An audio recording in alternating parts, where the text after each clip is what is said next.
So Brittany and I both started out in the 172, and then we had some scheduling issues, a lot of people flying right now, which is fantastic, so we actually ended up moving to the 152, which is a little bit smaller. So it's been a lot of back and forth. The good news is we're learning to fly two completely different planes. The bad news is it's very disorienting. The instrument boards are pretty similar, but you do have to be aware of different things like how much weight it takes you to get off the ground, your turning radius, even pulling it out of the hangar is completely different. I didn't know what to expect when switching from the 172 to the 152. I knew the 152 was a lot smaller. I think what I was really surprised at is really how much smaller it was. When I was getting in it for the first time, it was funny, I had to get in and remember what each instrument looked like individually instead of relying on just what I'm used to seeing holistically all together. And so as I sat down, I had to sort of re-find everything and reacquaint myself with each individual instrument, which is good, to kind of get used to the new layout and the way it looked. Thunder Tower 152, Uniform Foxtrot, clear to the west. So 2 Uniform Foxtrot, roger. What was really interesting about flying the 152 though for the first time is really feeling once you're in the air just how light and just how different it is. It doesn't take that much for this plane to climb again. Yeah. Remember we're rotating, we're doing 60 and that plane's ready to go. Uh-huh.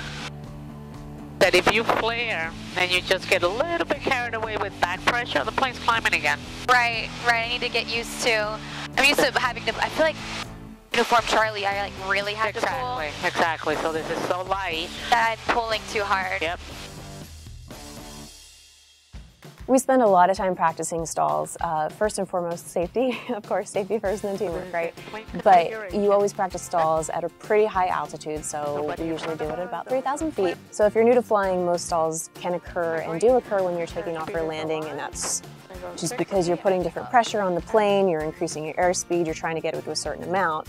And if you are off with your feet or your aileron use, you can put the plane into a little bit of a spin or a stall. So I've done stalls with Mark and Luz, and in the Icon as well, which have been really, really fantastic because it's been good to see how the different planes react.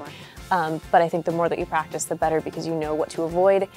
484 Foxtrot, off to the grass will be at your own risk, use caution. Yep. Off to the grass. Okay, starting to hear it. There you go, here's the horn. There you go, and that's the stall. So the horn, I mean technically the horn gives you about 4 knots before the stall actually occurs. But you notice just by bringing the nose below, that lift is already regained. Right, okay. I remember this first trip I made to Martinsburg. I remember it was super sunny and I forgot my sunglasses and I was squinting the entire time. It was awful. So never forget your sunglasses when you fly. I totally learned the hard way.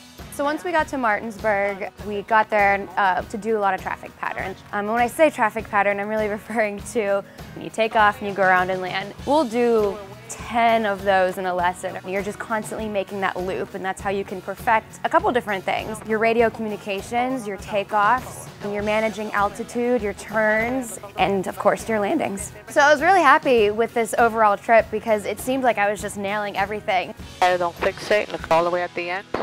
Right up there, level it off. Good, good, good. Good. Up, up, up, up. Good. Good. All the way up, all the way up, all the way up, all the way up. Oh, very beautiful. Nice. Very nice.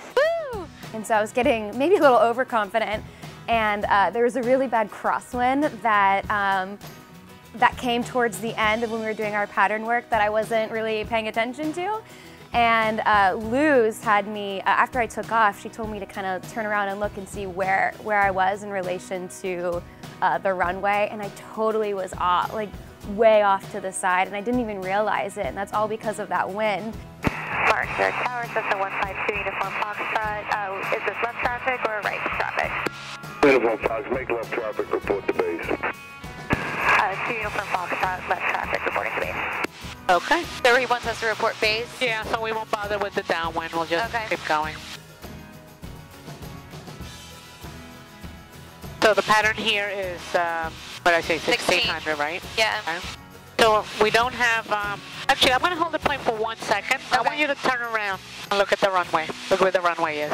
How'd that happen? Because you're banking. Alright, so you have the plane. Way to move. See? There There you go. So now we can start making the turn.